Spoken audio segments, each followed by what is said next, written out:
She loves me. She loves me not. She loves me. She loves me not. She loves me. Why not? यही तो होता है ना प्यार में। हम बस उम्मीद लगाए रहते हैं कि बस एक बार तो वो हाँ बोले, है ना? और इस प्यार की कश्मकश में हम बेचारे झूलते रहते हैं। और जब प्यार होता है तब प्यार होता भी है। जिस तरह से हम अपना पहला प्यार नहीं भूलते, उसी तरह से अपने पहले ब्रेकअप को भूलना भी बड़ा मुश्किल होता है। और दर्द के इस लम्हे में फरिश्ते बनकर आते हैं आपके दोस्त। दोस्तों के साथ हो तो ये ब्रेकअप का दर्द कुछ कम लगता है। आज की कहानी आपको अपनी सी लगेगी, तो आइए बनते हैं राहुल के पहले ब्रेकअप की कहानी का हिस्सा। Hello, excuse me. हाँ जी, आप जी, मैं पूछ रहा था आपने कभी प्यार किया है? अगर किया है तो आप भी मानोगे मेरी बात कि ये प्यार की बातें ना बस किताबों और फिल्मों में ही अच्छी लगती। असल जिंदगी में तो ये कोई टॉर्चर से कम नहीं।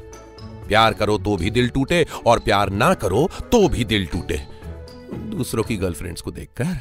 पर पॉइंट ये नहीं है। पॉइंट ये है कि जब दिल टूटता है ना, तब इस टूटे दिल को जोड़ने के लिए बस एक ही चीज काम आती है। नहीं, दुआ नहीं, दोस्तों का साथ। बाय गॉड की कसम, अगर मेरे दोस्त ना होते ना तो मुझ पर अब तक की कहानी बन चुकी होती। देवदास पार्ट 3 नहीं, पहली वाली दिलीप कुमार साहब, दूसरी शाहरुख खान, तीसरी मैं। हाँ, और वैसे भी पहला ब्रेकअप हैंडल करना बड़ा मुश्किल होता है।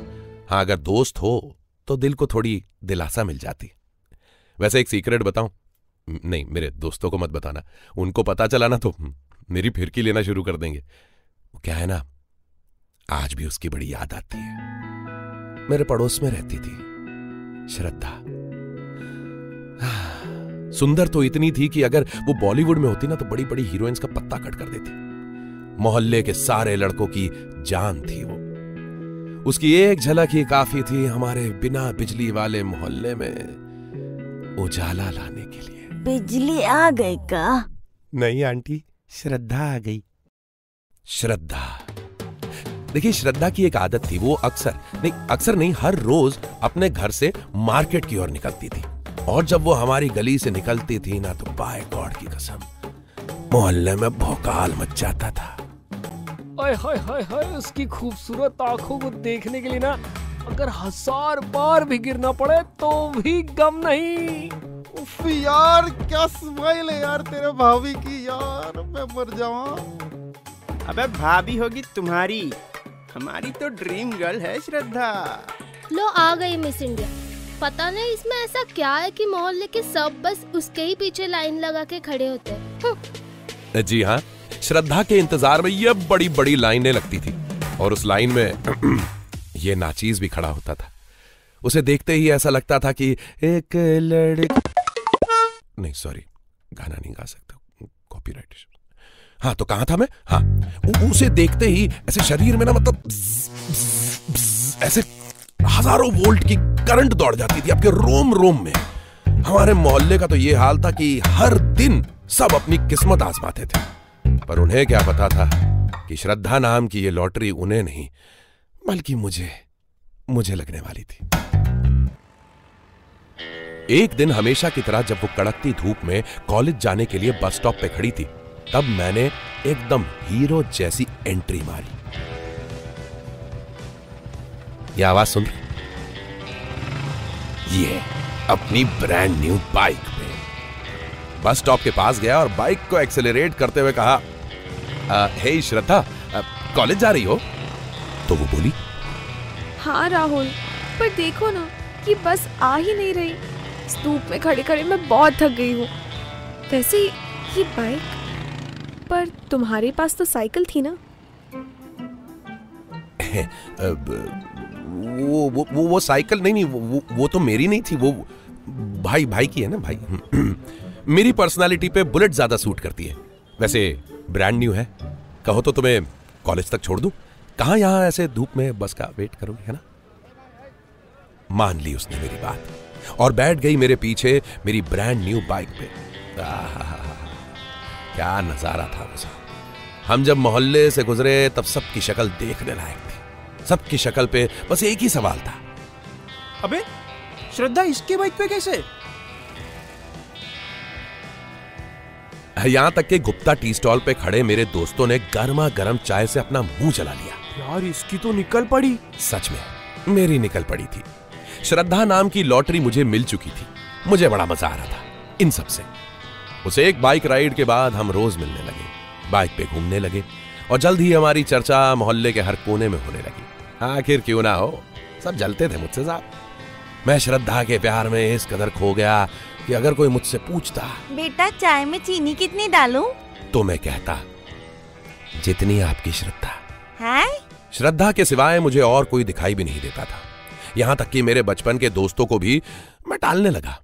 अब आप ही बताओ, जिसकी इतनी सुंदर गर्लफ्रेंड हो उसे अपना समय अपने दोस्तों के साथ बर्बाद करना चाहिए क्या? नहीं ना? हाँ, बस मैं भी वही करता था। जब भी मेरे दोस्तों में से किसी का कॉल आता, हेलो राहुल, तो मेरे अंदर का एक्टर बाहर निकलता और कहता, ये लाइन अभी व्यस्त है, कृपया थोड़ी देर बाद फोन करें। अरे यार, फिर इसका नंबर व्यस्त है, जरूर इसका कनेक्शन खराब हो गया होगा।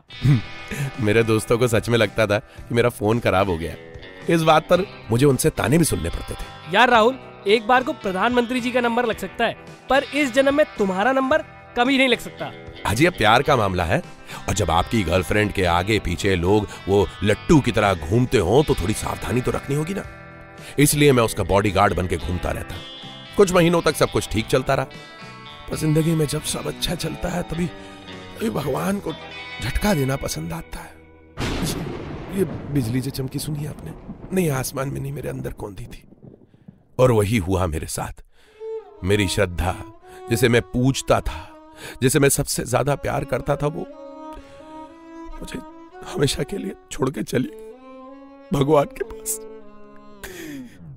नहीं, ऊपर वाले भगवान के पास नहीं यार, हमारे पड़ोस में रहने वाले भगवान दास के पास।